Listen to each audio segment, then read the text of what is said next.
ಅದೆಲ್ಲೋ ಕೂತು ನಮ್ಮವರನ್ನ digital arrest ಹೆಸರಿಲ್ಲದೆ ಇನ್ನಿಲ್ಲದಂತೆ ಕಾಡಿ ಅವರ ಹಣ ಲಪಟಾಯಿಸುವ ಗ್ಯಾಂಗ್ ಒಂದನ್ನ ಕೊನೆಗೂ ಕೂಡ ಮಂಗಳೂರು ಪೊಲೀಸರು ಅರೆಸ್ಟ್ ಮಾಡುವಲ್ಲಿ ಯಶಸ್ವಿಯಾಗಿದ್ದಾರೆ. ಸದ್ಯ 11 ಮಂದಿಯನ್ನ ಬಂಧಿಸಲಾಗಿದ್ದು, ಬಂಧಿತರಲ್ಲಿ ಭಾರತದ ವಿವಿಧ ರಾಜ್ಯದ ಖದೀಮರು ಕೂಡ ಸೇರಿಕೊಂಡಿದ್ದಾರೆ.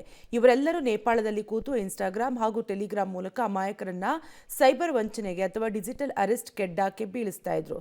ಹೀಗೆ ದೇಶಾದ್ಯಂತ ನೂರಾರು ಮಂದಿಯನ್ನ ವಂಚಿಸಿರುವ ಗ್ಯಾಂಗ್ ಕೋಟ್ಯಾಂತರ ರೂಪಾಯಿ ವಂಚನೆ ನಡೆಸಿದೆ. ನೇಪಾಳವನ್ನ ತನ್ನ ಅಡ್ಡೆಯಾಗಿಸಿಕೊಂಡಿದ್ದ ಈ ವಂಚಕರನ್ನ ಮಂಗಳೂರು ಪೊಲೀಸರು ಪತ್ತೆ ಹಚ್ಚಿದ್ದಾರೆ. ಬಂಧಿತರಿಂದ ಮೊಬೈಲ್, ಲ್ಯಾಪ್ಟಾಪ್ಗಳನ್ನು ವಶಕ್ಕೆ ಪಡೆಯಲಾಗಿದೆ.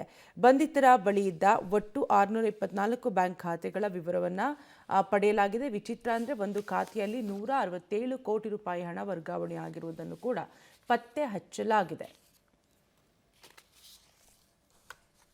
ನೇಪಾಳದಲ್ಲಿ ಕೂತ್ಕೊಂಡು ಭಾರತೀಯರೆಲ್ಲರನ್ನು ಕೂಡ ಮೋಸ ಮಾಡಿ ಅವರೆಲ್ಲರನ್ನು ಕೂಡ ಪುಸಲಾಯಿಸಿ ಅವರಿಂದ ಹೆಚ್ಚು ಹಣ ಇನ್ವೆಸ್ಟ್ ಮಾಡುವಂತೆ ಮಾಡಿ ಎಲ್ಲರನ್ನು ಕೂಡ ನೂರಾರು ಕೋಟಿ ಇನ್ವೆಸ್ಟ್ಮೆಂಟ್ ಫ್ರಾಡ್ ಮಾಡಿದಂಥ ಒಂದು ಟೀಮ್ನ ಮೇನ್ ಗ್ಯಾಂಗನ್ನು ನಮ್ಮ CN ಪೊಲೀಸರು ಅರೆಸ್ಟ್ ಮಾಡಿದ್ದಾರೆ.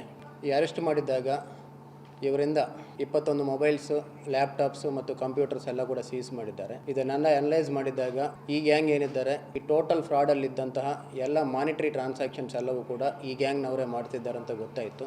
ಈ ಟ್ರಾನ್ಸಾಕ್ಷನ್ಸ್ ಮಾಡಲಿಕ್ಕೆ ಇವರು ಈವರೆಗೆ ನಾವು ಮಾಡಿದ ತನಿಖೆಯಿಂದ ಸುಮಾರು 624 ಬ್ಯಾಂಕ್ ಅಕೌಂಟ್ ಯೂಸ್ ಮಾಡಿದ್ದಾಗಿ ಕಂಡು ಬರ್ತಾ ಇದೆ. ಈ 624 ಬ್ಯಾಂಕ್ ಅಕೌಂಟ್ಸ್ ಮೇಲೆ ಕೂಡ ನಮ್ಮ NCRP ಪೋರ್ಟಲಲ್ಲಿ 4800ಗಿಂತ ಹೆಚ್ಚು ಕೇಸಸ್ ಈಗಾಗಲೇ ರಿಪೋರ್ಟ್ ಆಗಿದ್ದಾವೆ.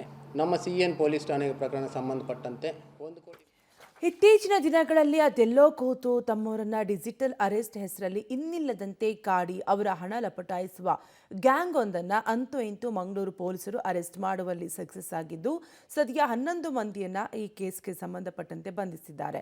ಬಂಧಿತರಲ್ಲಿ ಭಾರತದ ವಿವಿಧ ರಾಜ್ಯದ ಖದೀಮರು ಕೂಡ ಸೇರಿಕೊಂಡಿದ್ದಾರೆ. ಇವರೆಲ್ಲರೂ ಕೂಡ ನೇಪಾಳದಲ್ಲಿ ಕೂತು ಇನ್ಸ್ಟಾಗ್ರಾಂ ಹಾಗೂ ಟೆಲಿಗ್ರಾಂ ಮೂಲಕ ಅಮಾಯಕರನ್ನ ಸೈಬರ್ ವಂಚನೆಗೆ ಅಥವಾ ಡಿಜಿಟಲ್ ಅರೆಸ್ಟ್ ಕೆಡ್ಡಾಕ್ಕೆ ಬೀಳಿಸ್ತಾ ಇದ್ರು. ಹೀಗೆ ದೇಶಾದ್ಯಂತ ನೂರಾರು ಮಂದಿಯನ್ನು ವಂಚಿಸಿರುವ ಈ ಗ್ಯಾಂಗ್ ಕೋಟ್ಯಾಂತರ ರೂಪಾಯಿ ವಂಚನೆಯನ್ನು ಕೂಡ ಮಾಡಿದೆ.